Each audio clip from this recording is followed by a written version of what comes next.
What am I talking about first? About what we're cooking, or we're just welcoming people? So we're in Uptown, north side of Chicago, about an hour away from my house. They have some great produce that I cannot find anywhere. There's something called Taro Root Leaf, or Hoja de Malanga, that used to be cooked in Puerto Rico, and I can't find it anywhere. So this is the store we could find it.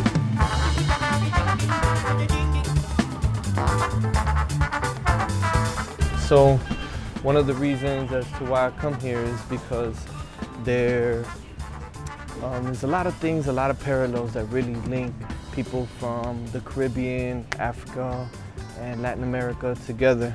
And so you could find them here. This is a great example. These are cassava leaves. People eat this. People eat this in Asia. People eat this in West Africa. I'm just trying to figure out why we no longer eat it.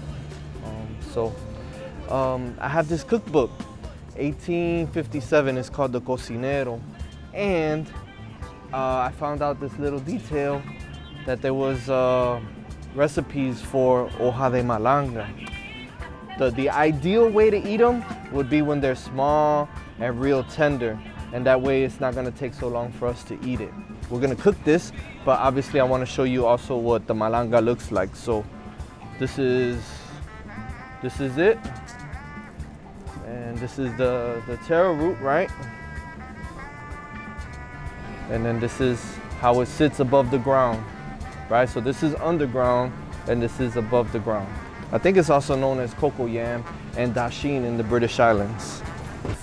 All right, so this is what we're gonna use to kind of cut up the malanga, because there's some itchiness that you might get from eating that, and this is a trick that I found from my friends in Trinidad. So I might pick up some thyme. This very British island, tomillo. You'll find this in like jerk chicken recipes, this tomillo. And then this is what we're here for. So man, I really want to know, to all the Caribeños out there, all the people from the Caribbean, man, how do you cook this, you know? But this is the only place in Chicago where I could find it, so. We're gonna get the nice ones. Make sure they're not bruised up and they're small too. Let's grab some cilantro too, some cilantrillo.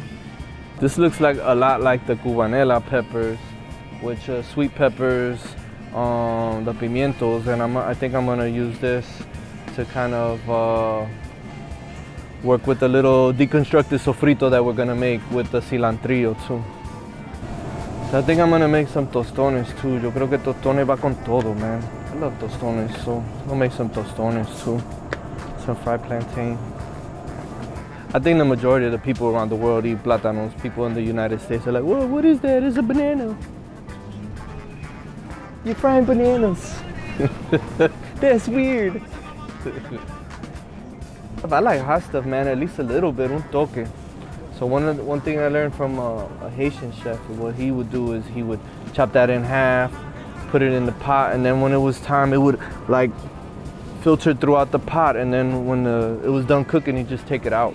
So I'll take one or two. These are like Jamaican Scotch bonnet peppers. Estoy buscando leche de coco. So we're gonna use leche de coco today too. I was looking for an organic brand, but didn't find it. Check this out. This is Mary Sharp's. I love this hot pepper right here, or this pepper sauce, this pique. Mary Sharp's, and what I love about it, I didn't look at the ingredients, but usually I love that it's very natural. It's like 6 or 7 ingredients, and that's pretty much it. And I love that. See? Mary Sharp's. Yeah, shout out to the Belizeans. So the thing about fish, about bacalao, is that you see this is, dice bacalao style. Eso es diferente, but this is pollock. Pollock is gonna be a smaller, thin fish. This is probably bacalao. Pero esto puede ser que tenga espina. It's gonna have the little bones in it. So man, I think I'm just gonna go with the pollock, because I'm not trying to take the bones out of the fish. Not today, maybe another day. All right, so we got plátano for tostones, right? We got the pollock or bacalao style fish, which is salted fish. And we're gonna put that probably in the hoja de malanga. And then that's gonna give it a little bit of a salty flavor, but also real savory. And then a little bit of sweet because we're gonna add some coconut milk to it and herby aromatics. And then I wanna use, for the first time, I've never used hoja de cassava or yucca leaves. I never use it, so. This is a first for me. Yup, but I'm real nosy, so I ask everybody that picks it out, like, how you cook this, man? How you cook this? So and they tell me, then I go home and I try it. And sometimes it's all right, most of the times it's good.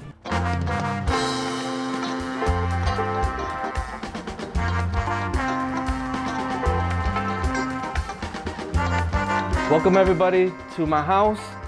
Today we're cooking hoja de malanga, or also known as Dasheen or Dasheen Bush or hoja de malanga. So we're gonna cook it with this deconstructed sofrito that we made. So right here I have some ajicitos or pimiento peppers. They're sweet. Cubanelle pepper, which I put often in my sofrito.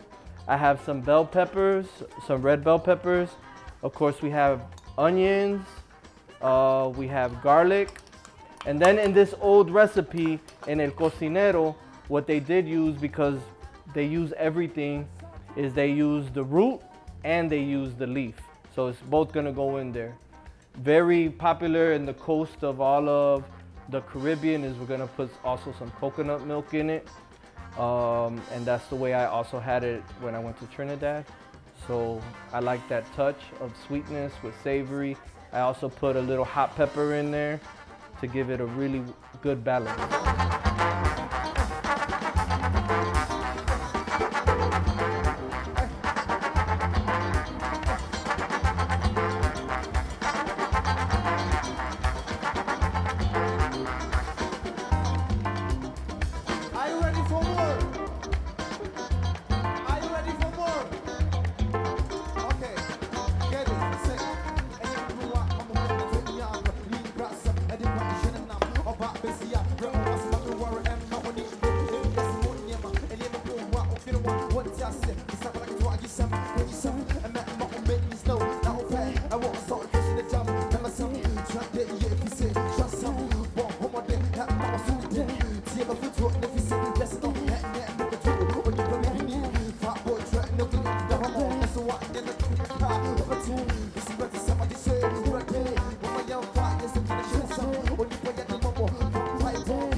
Thank you for coming to the Urban Pilón kitchen. We finished our plate already.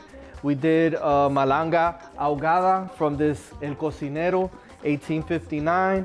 And so, yeah, I would love to see you guys do this plate. And if you do, send me a picture on Instagram, on social media, on Instagram, on Facebook, and I'll pick the #1 plate. And then you could come free to my next dinner, okay? Look me up, Urban Pilón. Thank you.